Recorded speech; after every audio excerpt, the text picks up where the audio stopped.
here's the big question. You're interested in value investing and valuing and evaluating businesses on a deep level, but you don't know how, even after researching for hours, probably dozens of hours, hundreds of hours on the internet, and because nobody else shows you how to do it. This podcast has all those answers and much more about value investing and finance. My name is Jason Rivera. Welcome to Value Investing in Your Car. Hey, Jason here. Today's episode of Value Investing in Your Car, I want to continue what's now going to become a little bit of a mini series within the greater value investing journey, or value investing in your car series. Last week, or depending on when you're watching this, in a past episode of Value Investing Journey in Your Car, I already talked about why the PE ratio is so useless. That gave me an idea to talk about other metrics and terms that are also useless in terms of looking at businesses from a business owner value investing perspective.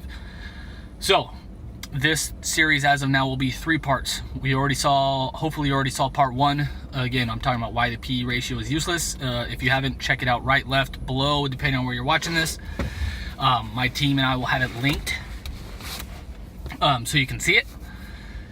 In this video, I want to talk about beta, the term beta.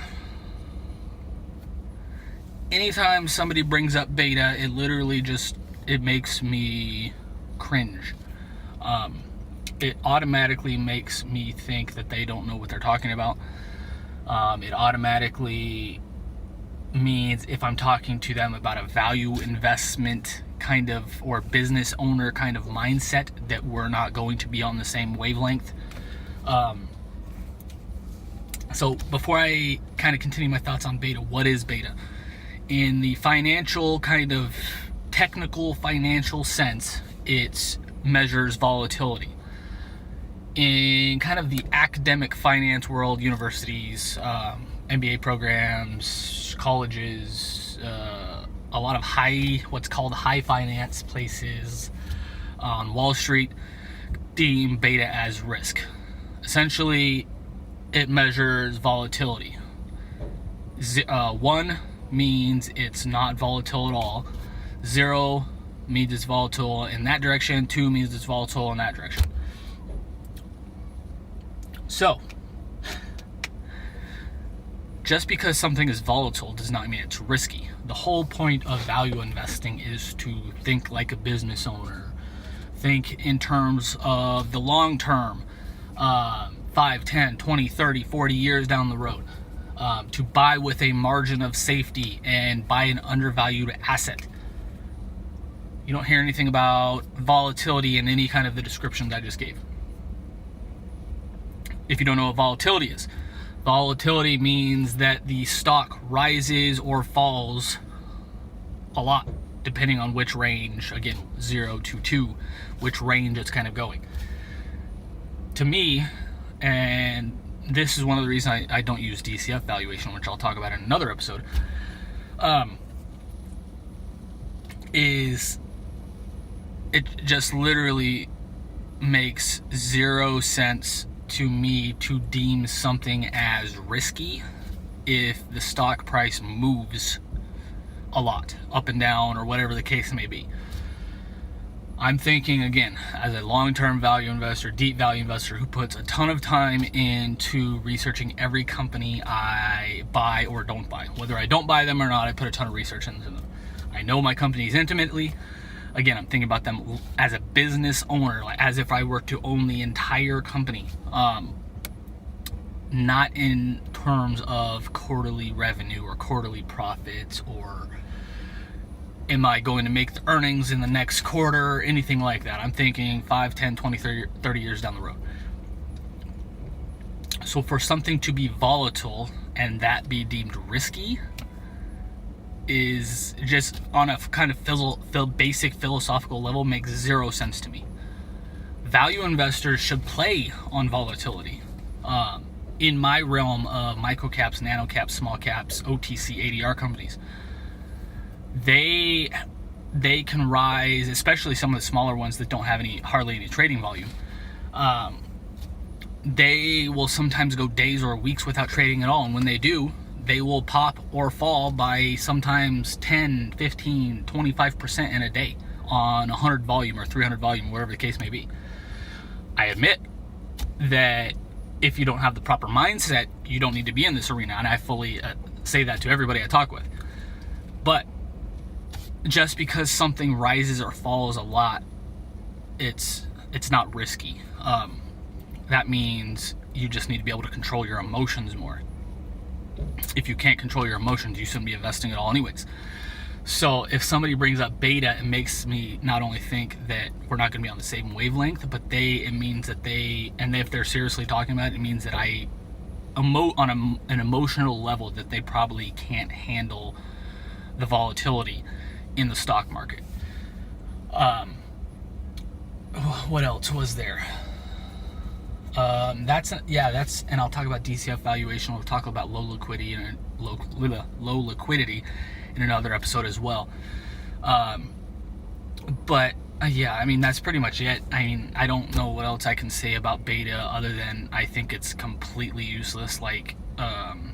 And all these metrics, before I kind of get in that, all these metrics that I'm going to talk about in this, as of now, 3-part series. P ratio, I already think is useless if you watch that video. Beta, I think is completely useless. If you're obviously watching today's video, and then we'll get to the next one in the next video. But these three, again, as of now, unless I come up with something else, these 3 metrics and terms, I just think they're completely useless. They're overused in pretty much every financial investment realm. They are taught in universities, and it's pretty much pointless information. It doesn't have how much a company's stock rises or falls on a given day has zero to do with economics. Unless there's some major news that came out on a company. Well, actually, even, what was that? Oh, my phone's right there. I was just looking at a company I've owned for years, and I'm actually researching to see if I want to buy more of them. And their stock, they just released their 2017 full year results and their final quarter results from last year. Their share price, as of right now, has dropped, 3.5% to 5%, I think, as of right now. And I read the results, and it literally makes no sense to me. Their revenues are up, profits are up, selling general administrative costs are down, their profit margin is down, which is a little bit concerning, and their backlog is down quite a bit, which they kind of alleviate because they said they brought in a new project after the first of the year that could be up to $1.5 billion of potential contracts, which is more than their prior contracts were worth that they've already completed. So I'm saying this, so something rises or falls means it's more risky, at least in terms of the useless beta. But why is something like that falling? In the short term, stocks, pretty much everything is based on emotion, momentum, fear, those kind of things.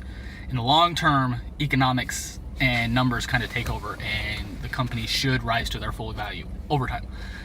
That's, again, a value investing principle that, as a deep value investor, should be ingrained in you. It's ingrained in me.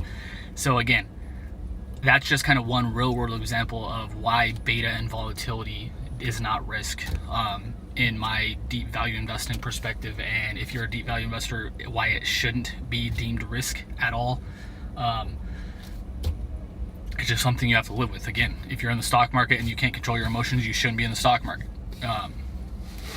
That is just pretty much as simple as that. So beta just makes zero sense to me. It's completely useless, and it's another metric that I can't believe is pretty much worldwide, taught around the world in universities, in the world of high finance, talked about, and it makes no economic sense whatsoever to me.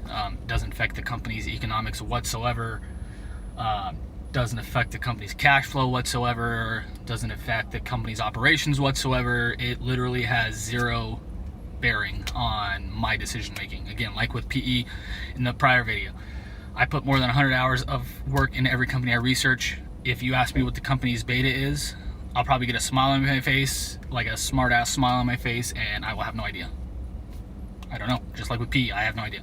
That's because it's completely useless, and that's pretty much it on that. If you want to see the other videos in this series, the one on PE is linked below in the description. We will also have the description, or in the link below in the description, to this entire value investing in your car episodes.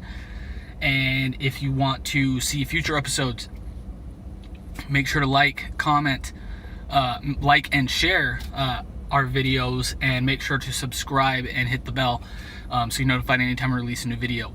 If you have any questions, comments, concerns, let us know in the comments below. I'm very active in our comment section.